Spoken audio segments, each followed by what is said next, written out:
নমস্কার, শুরু করছি আজকের রেসিপি। আজকের রেসিপিতে রয়েছে একদমই ঘরোয়া রোজকার জন্য মুসুর ডালের রেসিপি। রোজকার বানানোর মুসুর ডাল খেতে খেতে যদি একঘেয়েমি লাগে এবং মুখে যদি স্বাদ বদল আনতে চান, তাহলে মুসুর ডালটাকে এইভাবে বানিয়ে দেখুন। আশা রাখবো খুবই ভালো লাগবে। চলুন দেখে নেওয়া যাক এই মুসুর ডালের রেসিপিটা বানাতে কী কী লাগছে। তার ডিটেলস কিন্তু আমি এখানে পুরো ইনগ্রিডিয়েন্ট লিস্টে দিয়ে দিয়েছি। এই রেসিপির জন্য আমি নিয়ে নিয়েছি প্রথমেই মুসুরির ডাল। আমি এখানে নিয়ে নিয়েছি 100 গ্রাম পরিমাণে মুসুরির ডাল। আপনার কাছে যদি মাপযন্ত্র না থাকে তাহলে দেখুন আমি কিভাবে মেপে নিয়ে দেখাচ্ছি। আমি এরকম বড় টেবিল চামচের সাহায্যে 7 টেবিল চামচ মুসুরির ডাল নিচ্ছি। 7 টেবিল চামচ এরকম চামচে করে ভরে ভরে নিচ্ছি। এটাই কিন্তু মেপে নিয়ে দেখাচ্ছি। দেখুন এটাই কিন্তু একদম এক্স্যাক্ট 100 গ্রাম পরিমাণ চলে আসছে। এই মুসুরির ডালটাকে নিয়ে এবার ভালো করে 3 থেকে 4 বার জল বদলে বদলে ধুয়ে নিয়েছি। মুসুরির ডালটাও এখন ধোয়া হয়ে গেছে। এবার কয়েকটা জোগাড় করে নেবো। আমি একটা মিনি চপারের মধ্যে একটা মিডিয়াম সাইজের পেঁয়াজ নিয়ে নিয়েছি, টুকরো করে কেটে নিয়েছি। আর এরই সাথে আমি নিয়ে নিয়েছি একটা মিডিয়াম সাইজের টমেটো, আর নিয়ে নিচ্ছি আমি 2খানা কাঁচা লঙ্কা। এবার এই মিনি চপারে এগুলোকে একদম ফাইনলি দেখুন এইরকম একদম মিহি করে আমি কুচিয়ে নিয়েছি।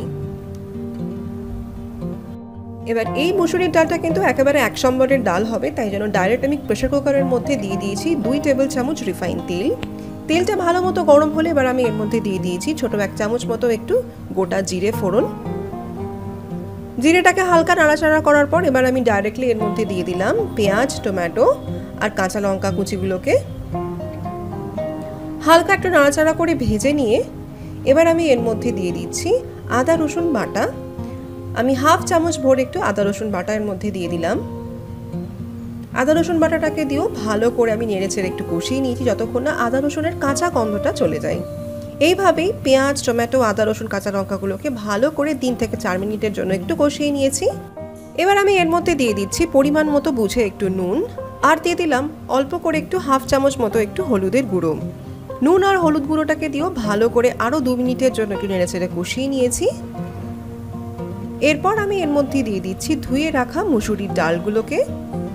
মুসুরির ডালগুলোকে দিয়েও ভালো করে পেঁয়াজ আদা রসুনের সাথে আরও একবার কষিয়ে নিয়েছি। এবার আমি এর মধ্যে দিয়ে দিচ্ছি পরিমাণ বুঝে জল। যেহেতু এটা কুকারের মধ্যে করছি তাই প্রথমে জলটা কিন্তু একটু অল্পই দিচ্ছি, পরে লাগলে আমি জলটাকে অ্যাডজাস্ট করে দেবো। তাই আমি এখন প্রথমে আমি 2 কাপ পরিমাণে একটু জল দিলাম, আর তারপর গ্যাসের ফ্লেমটাকে একদম সিমে রেখে এটাকে 4টে হুইসেল দিয়ে আমি এটাকে রান্না করে নেবো। 4টে সিটি এখন পড়ে গেছে এবং কুকারের প্রেশারটাও নিজে থেকে রিলিজ হয়ে গেছে, তাই আমি ঢাকাটাকে সরিয়ে নিয়ে দেখিয়ে দিচ্ছি। দেখুন ডালটা কিন্তু সুন্দর ভালো মতো গলে গেছে, এর মধ্যে কিন্তু কাঁটাও দিতে লাগছে না। যেহেতু একদম কম আঁচে রান্না করেছিলাম তাই দেখুন খুব ভালো মতো সেদ্ধ হয়ে গেছে। এবার আমি পরিমাণ বুঝে এর মধ্যে একটু গরম জল দিয়ে দিচ্ছি। অবশ্যই করে কিন্তু গরম জলই দেবেন। গরম জলটা আমি দিয়ে দিলাম ডালের ঘনত্বটাকে অ্যাডজাস্ট করার জন্য। আর এই ডাল কিন্তু খুব বেশি পাতলা হয় না, এটা একটু মিডিয়াম টাইপেরই হয়, একটু মিডিয়াম ঘন থাকে। ডালটাকে ভালো করে ফুটতে দিয়ে এবার আমি এর মধ্যে দিয়ে দিচ্ছি 1/2 চায়ের চামচ মতো একটু গরম মশলার গুঁড়ো, দিয়ে দিলাম হাফ একটা পাতিলেবুর রস, আর দিয়ে দিচ্ছি অল্প করে একটু ধনেপাতা। এবার এই সমস্ত কিছু ভালো করে নেড়েচেড়ে একটু মিশিয়ে ফুটিয়ে নিয়েছি। এবার আমাদের একদম সিম্পল মুসুরির ডাল কিন্তু রেডি হয়ে গেল। এটা প্লেন ভাত বলুন বা জিরা রাইস দিয়েই বলুন, অসাধারণ লাগে খেতে। আপনারাও বানিয়ে দেখুন। রোজকার এমনি প্লেন মুসুরির ডাল থেকে যদি বোরিং লাগে তাহলে এটা অবশ্যই করে একবার বানিয়ে দেখুন। আশা রাখবো খুবই ভালো লাগবে। আজকের রেসিপিটা ভালো লাগলে কিন্তু প্লিজ এই ভিডিওতে লাইক আর শেয়ার করতে ভুলবেন না। জানাবেন কেমন লাগলো। Thanks for watching. বাই।